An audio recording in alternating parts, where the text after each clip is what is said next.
ฮัลโหลสบายดีทุกคน Hello everyone สบายดีเด้อทุกคนมื้อนี้ก็จะมาเล่าว่าสันเดมาเว้าเรื่องว่ามาอเมริกาเป็นแนวใดคนลาวไต้สาวลาวไต้ได้มาอยู่อเมริกาแนวใดเริ่มต้นแนวใดลินก็จะมาเล่าให้ทุกคนฟังเนาะจังไดมาเฮ็ดเวียกอิหยังหั้นนะลินก็มาอเมริกาก็อายแล้วก็เฮ็ดงานเฮ็ดหมันมาเนาะทุกคนลินจะมาในแบบว่าในนามครูหมันว่าซั่นซะมาก็เริ่มมาก็ลินก็มา2000ถ่าย2019แหละทุกคน2019เริ่มมาได้2019มาแล้วก็พอดี2020ก็เลยว่ามาถือผ้าก็บ่ได้เฮ็ดหยังทุกคนโรงเรียนก็บ่ได้ไปบาดนี้ลูกได้3 ปีไปแล้วก็เริ่มได้ไปโรงเรียนแหน่บัดนี้มันก็โอ้ยอยากสอกเวียกสอกงานแต่ว่าบางคนก็สิว่าอ้าวได้ผัวอยู่พุ่นคือว่าได้เฮ็ดเวียกเฮ็ดงานแต่ว่าอยู่พี่น้องเอ้ยทุกคนเงินเดือนเนาะคันเว้าเรื่องเงินเดือนคันผัวหาเขาก็ก็พอได้กินในเรือนในซ่านอยู่ดอกแต่ว่าเฮาอยากหาเป็นเงินของเขาเองอะนะแบบว่าเฮาอยากซื้อหยังเฮาก็ซื้อว่าซั่นซะมันก็แบบว่าเป็นเงินพิเศษของเฮาแหละทุกคนแต่ว่าเรื่องกินเรื่องยาก็บ่ได้ใส่จ่ายดอกก็สุดผัวหมดนั่นแหละว่ามาได้มาก็อ่าหลังจากก็มาเฮ็ดเวียกเนาะที่ว่าอยู่ไปก็ซอกเวียกแต่โดนแหละแต่ว่าลิ้นลูกก็ยังน้อยแหน่ก็บ่ได้ไปเฮ็ดบัดนี้ลูกก็ได้3 ปีปลายแล้วก็เลยว่ามาซอกเวียกเฮ็ดก็ได้เฮ็ดวันเสาร์วันอาทิตย์ก็เป็นเวลาว่างอ้ายเราก็พักการแหน่ก็เป็นเวลาว่างก็เลยว่าได้มาเฮ็ดเวียกเฮ็ดงานก็บ่แม่นว่ามาพี่ก็สิอยู่ซื่อๆได้ทุกคนถ้าเฮาหามันก็เป็นเงินของเฮาเนาะก็คือว่าแหละก็เข้าใจอยู่ว่าผัวเมียเนาะหากับผัวหาก็คือเมียแต่ว่าเงินเขาหามันก็คือเงินเขาหาเด้ทุกคน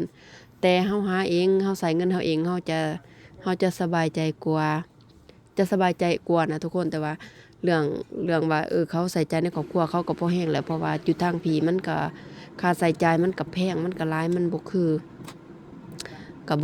ทางบ้านเฮาเนาะทุกคนแต่ว่ามันต้องเสียนั่นเสียนี่หลายอย่างแหละแต่ว่าอันนี้เราบ่เกี่ยวกับเวียก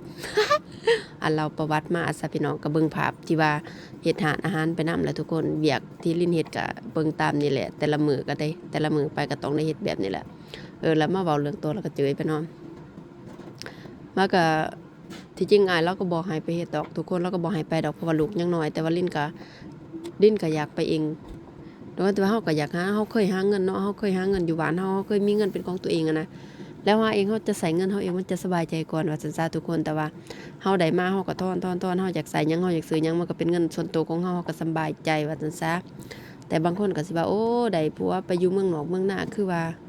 อันบางคนก็สิว่าโอ้ยมีเงินมีค่ำมันก็บ่เสมอไปดอกทุกคนมันก็เป็นบางคนเพราะว่าบางคนก็เขาก็มีผู้ใดเขาจะได้ผัวอันนั้นแน่ก็โชคเขาก็โชคดีไปก็ดีใจนำเขาแต่ว่าคือเฮาเนาะก็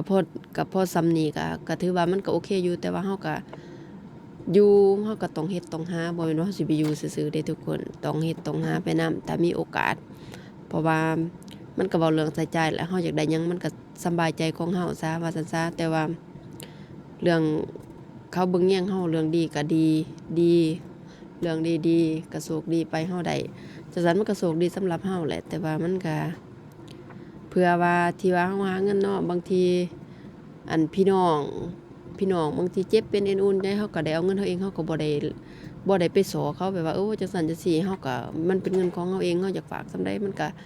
ก็สิทธิ์ของเฮาอะนะแต่ว่าอันนี้เว้ามาบ่ต้องบุหรี่บ่ต้องอันนี้กันเด้อทุกคนอันนี้เราแต่ละคนซื่อๆแต่ว่า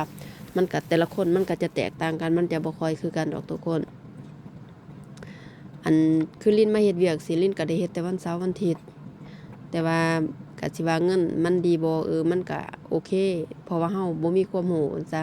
เฮามาเฮ็ดอาหารเฮาก็เว้าภาษาก็บ่ได้ก็เฮ็ดมันก็โอเคอยู่แต่ว่าเงินก็คือบ้านเฮาแหละทุกคนได้เงินก็คือบ้านเฮาแหละค่าใช้จ่ายมันก็แบบเดียวกันนั่นแหละมันก็ใช้จ่ายแบบเดียวกันนั่นแหละทุกคนมันก็บ่แตกต่างหยังกันดอกต่างแต่ว่าอยู่พี่เงินอยู่พี่มันไปบ้านเฮามันมีราคาเท่านั้นแต่ว่าคันเว้าเรื่องมาเทียบใส่แบบการซื้อเครื่องซื้อหยังก็ใช้คล้ายๆกันแบบบ้านเฮาแหละแต่ว่าบอนลิ้นเฮ็ดนี่เขาก็จะ มีเบรกเขาเจ้าก็พักให้ชั่วโมงหนึงแต่ก็มันหารอาหารทุกคน แต่ทุกคนหูบ่ ลิ้นมาเฮ็ดหารอาหารน่ะในหารอาหารลิ้นจะบ่เคยกินอิหยังนั่นนะอันประเภทแกงเภทหยังลิ้นบ่เคยกินเพราะว่าด้วยความลิ้นก็เป็นคนแบบว่าเว้าตรงๆสิเป็นคนแบบบ่อายว่าซั่นซะแบบว่าลิ้นเป็นคนที่แบบว่าด้วยความที่ว่าครอบครัวแบบครอบครัวแบบบ่สมบูรณ์ว่าซั่นซะทุกคนสิกินแบบนี้มันก็ยากสำหรับบ้านเฮาก็พอได้หาเช้ากินค่ำหาเช้ากินค่ำแต่ว่ามันก็พอแต่ได้กิน อันตามภาษาบ้านเฮาแหละป่นปลาคันซื้อซีนก็มาขัวใส่ผักใส่หยังไปนั่นแหละทุกคนแต่ว่าเฮาก็บ่ถึงว่าสิได้กินคือหมู่แบบว่าคันหมู่เขาจะกินก็เขาก็ฮู้อยู่ว่าเขากินนั่นกินนี่แต่ว่าเฮาก็บ่สามารถซื้อได้ญ้อนความที่แบบว่าเฮาอันครอบครัวทุกข์ยากว่าซั่นซะแต่ว่ามันก็คันสิกินเนาะเฮาคิดว่าเฮาสิไปกินคาบหนึ่งแล้วเฮามาซื้อซีน มากินนี่นะเฮาซื้อศีลกับเฮาสิไปนั่งกินลิ้นนะมันก็ได้หลายได้มันก็กลุ่มเป็นเท็จได้ทุกคนแต่ในความคิดลิ้นดอกแต่ว่าลิ้นก็บ่ฮู้ว่า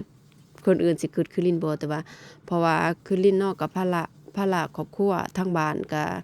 เขาก็อาศัยลิ้นว่าซั่นซะเพราะว่าทางบ้านเฮาก็คือฮู้แหละได้ยามมีก็ยามเก็บกาแฟยามเก็บกาฟอกกาแฟก็ก็พอมีเงินใช้อยู่แต่ว่าคันถ้าเป็นยามฝนบ้านเฮามันก็จะหาเงินยากมันฝนตกหั้นแหละทุกคนเอ้ย แต่ว่าเฮาก็ต้องบืน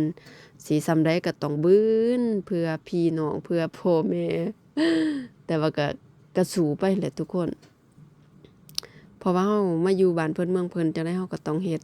บ่เฮ็ดมันก็บ่ได้คือลิ้นว่าแต่ต้นๆพู้นแหละแต่ว่าก็มาเฮ็ดทุกๆเสาร์อาทิตย์นั่นแหละแต่ว่าเทิงเรียนแหน่เทิงเฮ็ดเทิงไปเฮ็ดเวียกแหน่มันก็บางทีมันก็สิเพลียๆแหน่ทุกคนแต่ว่าเฮาก็เคยทุกข์มันก็บ่เป็นหยังเฮาก็อดทนได้เพราะว่าบ้านเฮามันก็แฮ่งเสียหญ้าเสียหยุ่งไปซั้นนะคือเฮ็ดเวียกก็บ่มีหยังหลายดอกลิ้นก็เพราะว่าลิ้นก็จะเฮ็ดอยู่หน้าแอปเนาะก็จะห่อโลสดจังซี่หั้นแหละห่อโลสดไปห่อเขาจะสั่งเพราะว่าลิ้นจะอยู่เบื้องแกงเบื้องต้มเบื้องก้อยว่าซั่นซะเบื้องลาบว่าซั่นเบิ่งไปสิแหละทุกคนเอ้ยชีวิตเมกา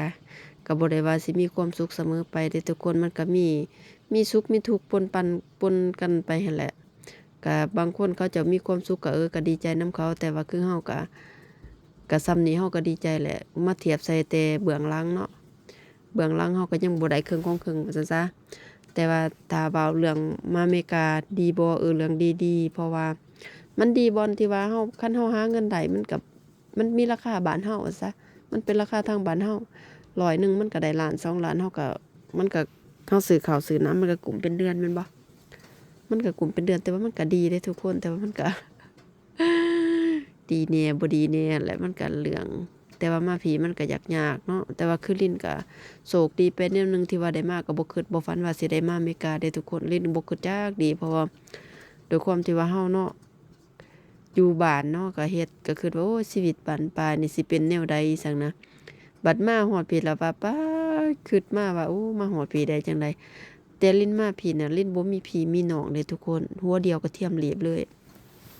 จะบ่มีพี่น้องคนทางบ้านทางนี้เขาก็เป็นห่วงแล้วว่าโอ้ไปจังไดสิอยู่จังไดภาษาบ่ได้เขาก็เป็นห่วงเฮาอยู่แต่ว่าแต่คิดว่าเอ้าไปดาบหน้ามีหยังก็ข้างหน้าเฮาบ่ฮู้อนาคตขอไปแบบคิดอยู่เรื่องคิดแต่ว่ามันก็จำเป็นเด้ทุกคนบ่แม่นว่าสินี่เรื่องบางคนก็สิถามว่าอ้าวแม่อยู่จังไดคือว่าไปป้าแม่ซั่นซี้แต่คือลิ้นก็มีอ้ายน้องอยู่4คนเนาะอ้ายน้องก็อยู่เฝ้าแม่คือลิ้นนี่ก็มาอยู่พี่ก็พอได้ฝากไปยามจำเป็นก็พอได้ฝาก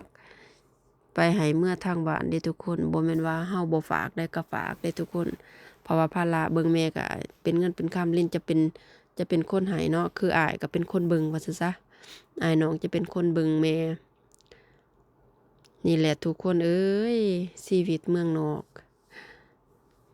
ตอนนี้ก็แม่นจะแม่นพักเบรกทุกคนพักเบรกกินข้าวยามกินข้าวเที่ยงแม่น3 โมงแลงคือลิ้นกินก็3 โมงแลงเย็นเลยคลิปนี้ลิ้นก็ฝากทุกคนฝากกด Subscribe กดแชร์ให้แหน่เด้อเข้ามาเบิ่งเพื่อเป็นกำลังใจให้ลิ้น Emily ได้เฮ็ดคลิปต่อไป คลิปหน้าลินก็จะมาต่อเล่าเรื่องชีวิตว่า มาอเมริกาแล้วได้ไปเที่ยวไสแหน่ได้ไปบ่บางคนว่าคือบ่ไปเที่ยวว่าคลิปหน้าลินก็จะมาบอกว่าบางคนเขาก็ถามว่าผัวให้เงินบ่ได้เงินเท่านั้นเท่านี้อิหยังหั้นนะมันจะมีคลิปหน้าเด้อทุกคนจะเล่าให้ฟังว่าผัวจะให้เดือนหนึ่งเท่าใดคือบางคนเขาว่าได้หลายคลิปนี้ก็ขอจบลงเพียงเท่านี้เด้อทุกคนฝากเป็นกำลังใจให้ลิน Emily Channel เด้อทุกคนเพื่อได้มีกำลังใจเฮ็ดคลิปต่อไป